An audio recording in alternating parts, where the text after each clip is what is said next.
बच्चों से लेकर बड़ों तक हर किसी के मन में ये सवाल तो जरूर ही आता होगा कि आखिर मरने के समय कैसा महसूस होता होगा। उस वक्त इंसान के दिमाग में क्या चल रहा होता है। दरअसल गरुड़ पुराण में जीने के साथ साथ मरने के बारे में अच्छे से बताया गया है। गरुड़ पुराण के अनुसार जब किसी की मौत होती है तब उसकी आत्मा उसके शरीर से निकल जाती है, जिसकी वजह से इंसान हिल नहीं पाता है। आत्मा के शरीर से निकलते ही यमदूत उसे आकर पकड़ लेते हैं, जिसके बाद कर्मों के हिसाब से आत्मा को स्वर्ग या नर्क का रास्ता मिलता है। यमदूत जब आत्मा को साथ लेकर जा रहे होते हैं तब वो नर्क की बातें उसे बताते हैं, जिसके बाद आत्मा डर के मारे चीखने चिल्लाने लगती है, लेकिन वो आत्मा की एक नहीं सुनते और उसे कर्मों के हिसाब से उसकी जगह छोड़ जाते हैं। गरुड़ पुराण में बताया गया है कि जब आत्मा शरीर छोड़ती है तो सबसे पहले वो 24 घंटे के लिए यमलोक जाती है, जहाँ उसे उसके कर्मों के बारे में बताया जाता है। इसके बाद आत्मा को वापस धरती पर छोड़ दिया जाता है। 13 दिनों तक आत्मा परिवार के बीच ही रहती है। 13 दिनों के बाद वो वापस यमलोक आ जाती है। वहीं जब आत्मा घर में रहती है तब तक 10 दिनों तक पिंडदान करवाया जाता है। ऐसा इसलिए होता है ताकि आत्मा को मोक्ष की प्राप्ति हो सके।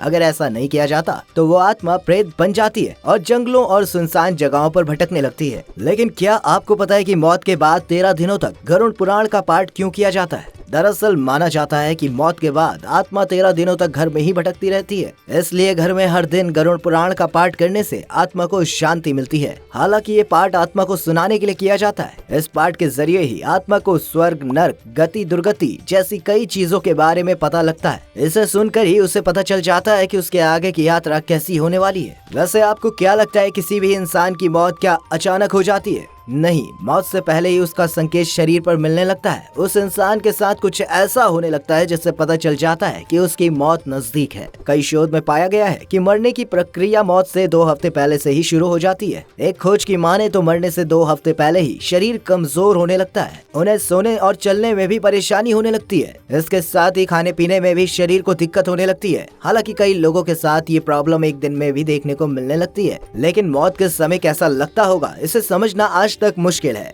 हर किसी की मौत की वजह अलग अलग होती है। कई लोग एक्सीडेंट में मर जाते हैं तो कुछ की जान किसी गंभीर बीमारी से हो जाती है। इसलिए कहा नहीं जा सकता किसी व्यक्ति की मौत बिना दर्द से हो रही है या दर्द के साथ। कई बार तो ऐसा भी देखा गया है दोस्तों कि कोई इंसान मरने के बाद भी जिंदा हो जाता है। ऐसे कई केस दुनिया में देखे भी गए हैं। लेकिन क्या ऐसा हो सकता है कि इस पर अभी भी वैज्ञानिकों द्वारा रिसर्च किया जा रहा है? हालांकि कुछ लोग इसे चमत्कार कहते हैं, लेकिन कई रिसर्च में इसे लापरवाही भी बताई गई है। एक रिसर्च में बताया गया है कि किसी शख्स की मौत हुई या नहीं, इसका टेस्ट सही से नहीं होने के चलते भी ऐसा हो सकता है। कई बार डॉक्टर्स प्रोसेस को सही तरीके से फॉलो नहीं करते हैं, बॉडी को अच्छे से चेक नहीं किया जाता, दिल की धड़कन पर पूरी तरह से ध्यान नहीं दिया गया और सांसें अगर रुक रुक कर चल रही हो और उसे इग्नोर कर दिया जाए तब भी ये गलती हो सकती है। दरअसल जब किसी इंसान का इलाज किया जा रहा होता है तो उसे कुछ ऐसी दवाएं दी जाती हैं जिससे वो बेहोश हो सके। कई बार ये दवाएं ज्यादा दे दी जाती हैं जिससे शरीर ज्यादा टाइम तक रिएक्शन नहीं देता, जिससे ऐसा लगता है कि उसकी मौत हो गई है। लेकिन जैसे ही दवाई का असर कम होता है तो इंसान जाग जाता है। हालांकि अभी वैज्ञानिकों द्वारा कई ऐसी प्राकृतिक कारणों पर खोज चल रही है। वैसे मौत से जुड़ी दी गई ये जानकारियां कई तरह के रिसर्च पर बेस्ड है। ऐसी ही और जानकारी के लिए हमारे पेज को सब्सक्राइब जरूर करें। साथ ही वीडियो पसंद आई हो तो वीडियो को लाइक और ज्यादा से ज्यादा शेयर जरूर करिएगा।